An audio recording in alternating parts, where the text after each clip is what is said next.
Films, television, radio and theatre in Britain. Already in the Middle Ages there were jesters. They were telling jokes to kings and the nobility about the people at the court. And there was William Shakespeare, an author, who wrote about plays and poems. And in these plays and poems he not only wrote about the nobility, the kings and queens, significant events, but also about ordinary people. And most importantly, he did include also comic characters. And there's a long history of satire and comedy in Britain. And this is maybe reflected in the history that in the 18th century already, there were people writing satirical cartoons, making fun of the monarchy, the royal family even, and also politicians. They attacked them in a comedic way, in a satiric way. And then magazines became famous or popular, and the most famous of them in the 1840s was The Punch. There is still a magazine continuing this tradition of comedy and satire, which is The Private Eye. And there were also Gilbert and Sullivan, also in 1800 and they wrote, for example, HMS Pianoforte, Pirates of Penzance and The Mikado, and also at the same time the television progressed in the form that in 1896 the first films were publicly screened. And this became very popular, so popular that in 1940, in 1950, this television became then the main source of entertainment. And some people from the theatre and from the music halls and the variety shows which previously made the entertainment in the country did make the transition to television, for example, Morecambe and Weiser.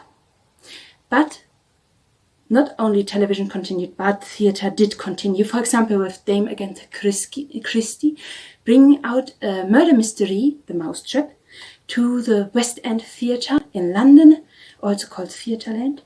And this has been running since 1952, and so is the world's most continuously running longest show.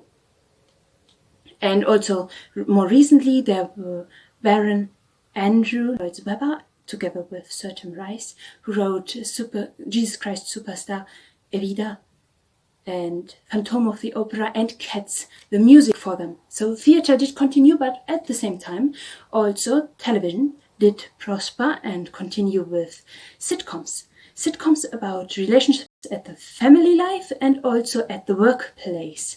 There was in the 60s, That Was the Week That Was, in the 80s and 90s, Spitting Image, and also Monty Python's Flying Circus that made in 1969 a new progressive form of comedy. And stand-up comedy also became once more popular and is still increasingly becoming more popular. And then also in the 50s and 60s there came out funny movies like Passport to Pimlico, The Lady Killers, or the Carry On movies. And there are one of the two highest grossing franchises were produced in Britain, the James Bond films and the Harry Potter movies. There were many films shot in Britain and many actors participated. Some British actors won even in Hollywood, which is in America, in California, the Oscars.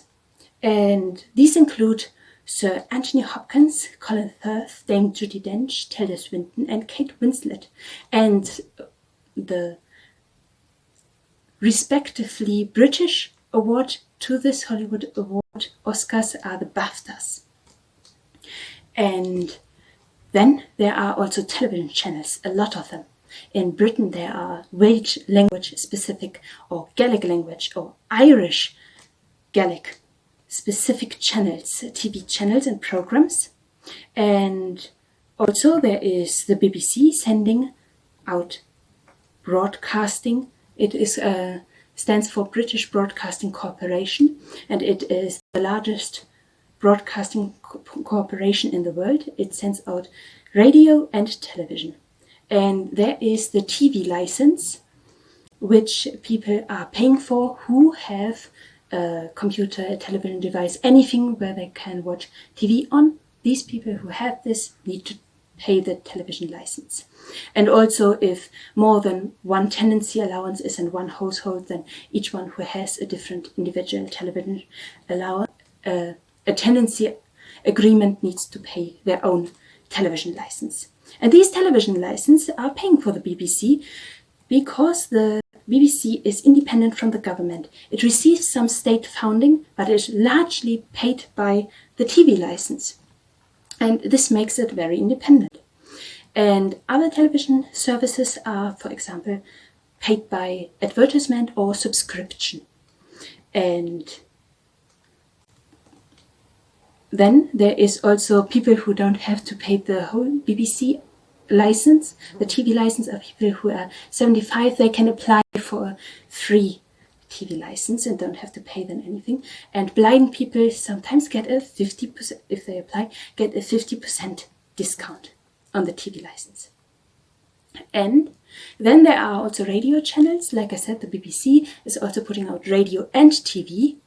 And there are also different other television or radio broadcasters, but they are also mainly paid by subscriptions or advertisement, and the BBC, in contrast, is paid by the TV license, mostly, and some state government fundings. And this is according to the Live in the UK test, according to many pages, including page 81, 90, 91, 92 and 93.